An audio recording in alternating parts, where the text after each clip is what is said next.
Hello students, this is the video relating to our first chapter class 12 part B subject accountancy.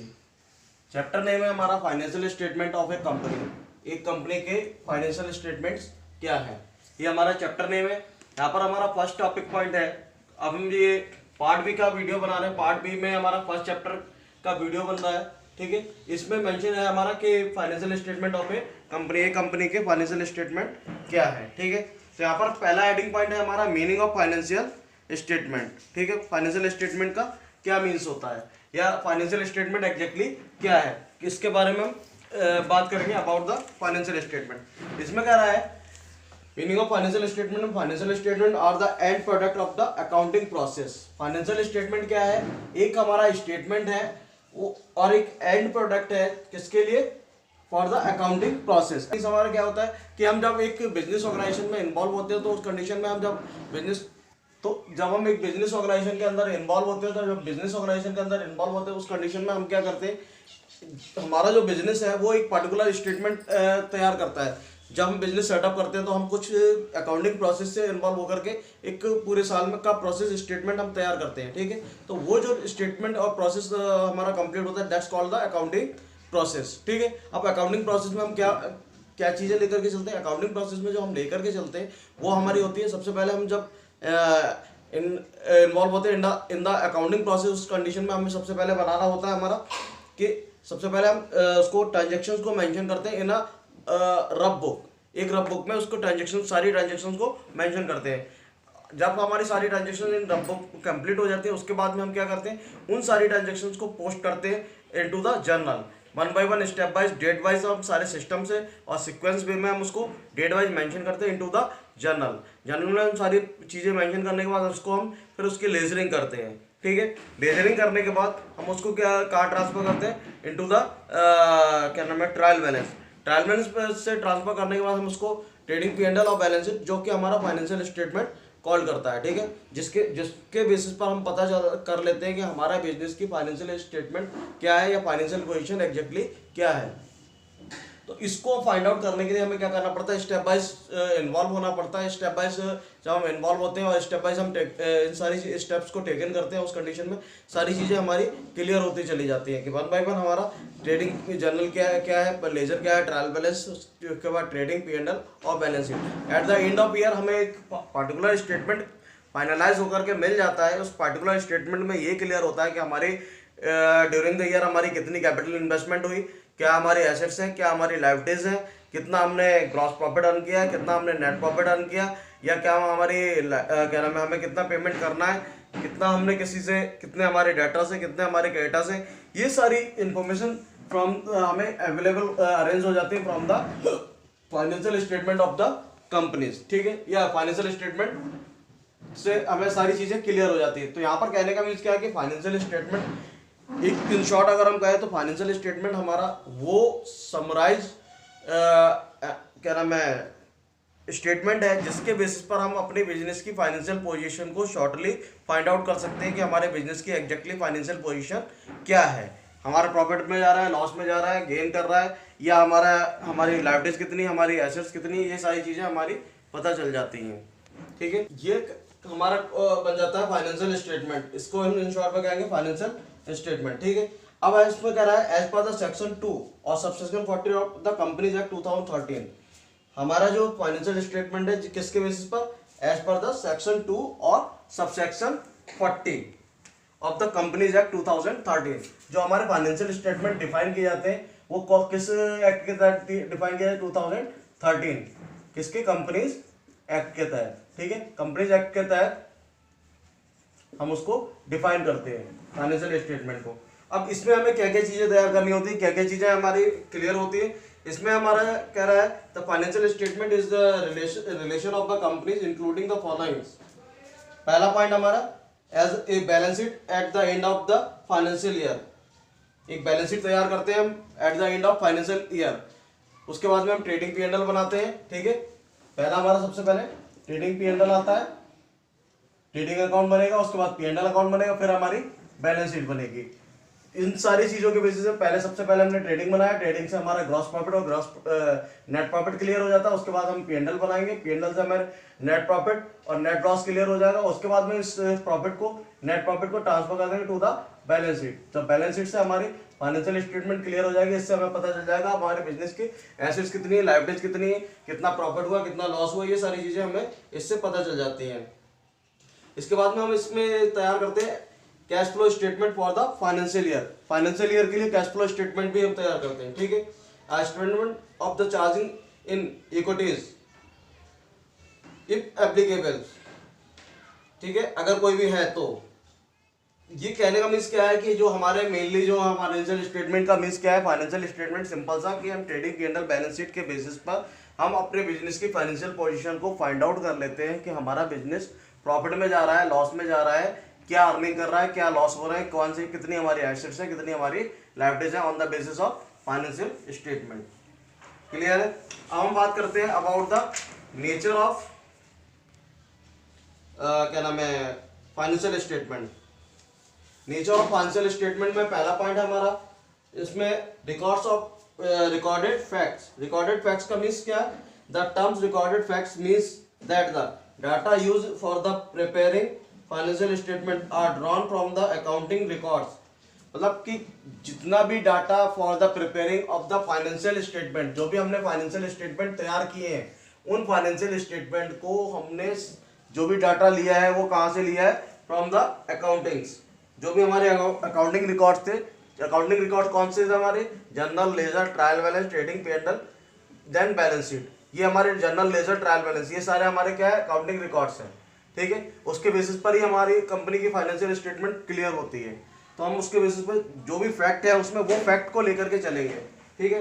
Next point आता है हमारा accounting conventions. Accounting conventions में accounting principles which have guides acceptance and which follows while preparing the financial statement। मतलब हमारा जो accounting conventions है वो क्या है, वो एक तरह से जनरल गाइडलाइंस है जिनके बेसिस पर हम अपने फाइनेंशियल स्टेटमेंट्स को तैयार करते हैं। हमारी चीज़ें पता चलती है कि किस किस रूल्स एंड रेगुलेशंस को फॉलो करके हमारी फाइनेंशियल स्टेटमेंट तैयार होंगी, ठीक है। क्या हमारी उसमें for example due to the conventions of the conservations के बेसिस पर provision in made in the books of the expected future losses but expected profit are ignored. मतलब फ्यूचर लॉसेस को तो हम एक्सपेक्टेड मान के चलेंगे, लेकिन फ्यूचर प्रॉफिट को, एक्सपेंसेस और लॉसेस को तो मान के चलेंगे, लेकिन प्रॉफिट को हम मान के नहीं चलेंगे, ठीक है।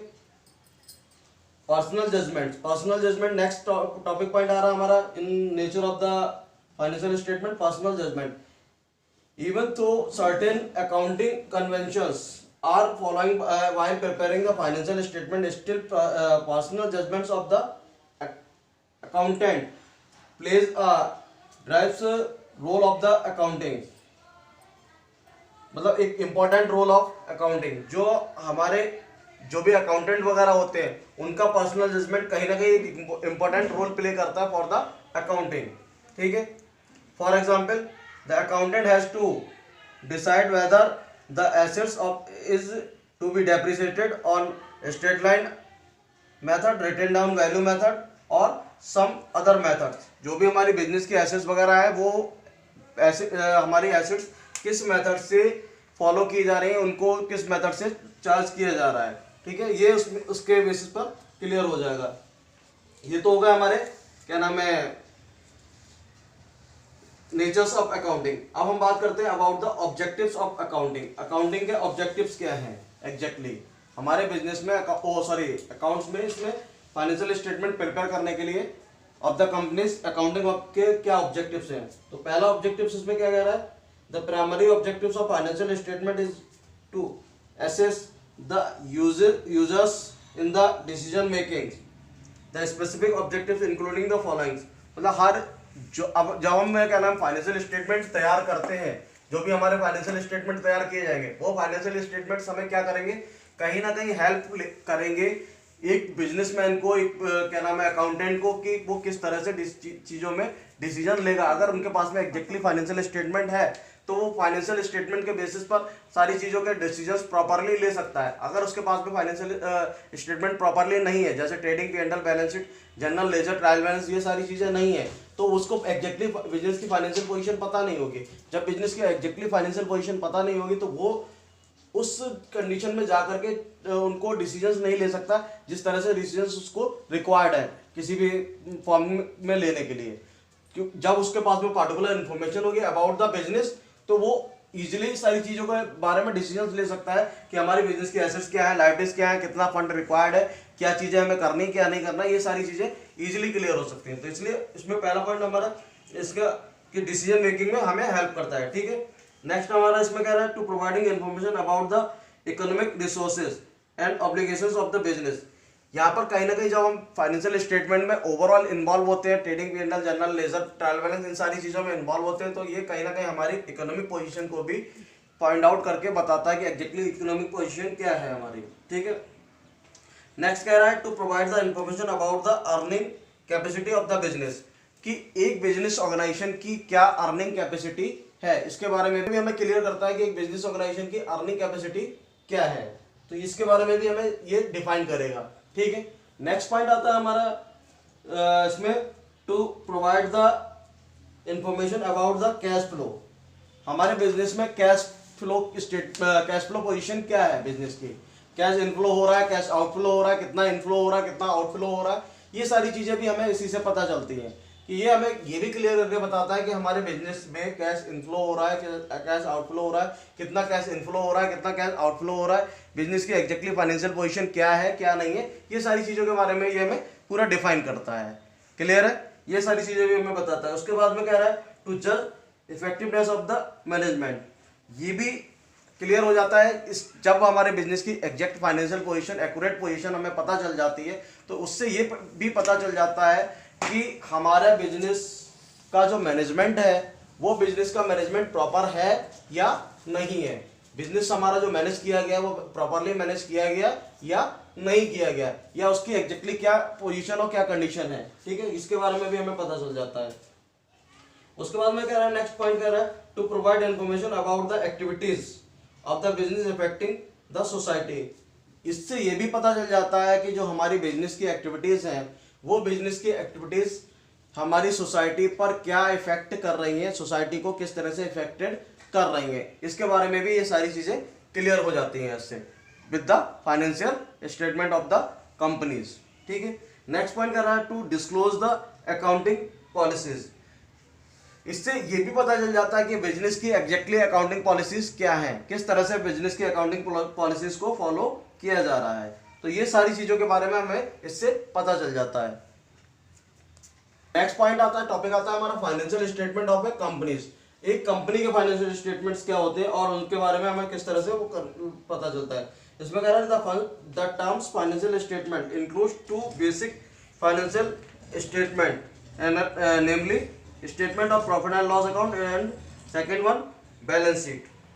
तो statement of profit and loss account का मींस जैसा हमने बताया था trading P&L, balance sheet. Trading और P&L एक पार्टिकुलर हमारा फाइनेंशियल स्टेटमेंट होता है जिससे ट्रेडिंग और P&L से हमें पता चलता है हमारे फॉर्म में कितना प्रॉफिट है, ग्रॉस प्रॉफिट या कितना ग्रॉस लॉस हुआ है, या कितना नेट प्रॉफिट या कितना नेट लॉस हुआ है।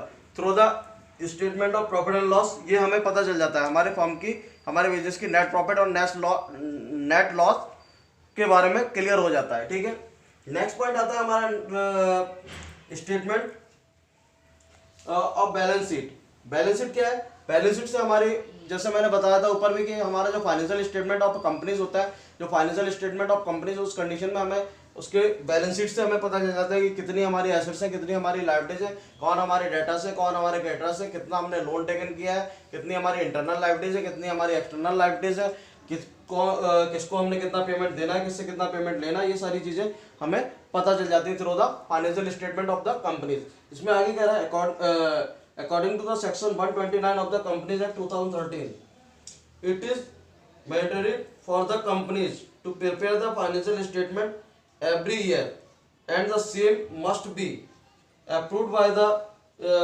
shareholders at every annual general meetings of the companies, कहने का मीन्स क्या है कि हर कंपनी को कंपलसरी है अपनी फाइनेंशियल स्टेटमेंट को तैयार करना, बनाना on the basis of section 129 of the companies act 2013। ठीक, कंपनीज एक्ट 2013 के बेसिस पर फाइनेंशियल स्टेटमेंट तैयार करना हर कंपनी के लिए कंपलसरी है।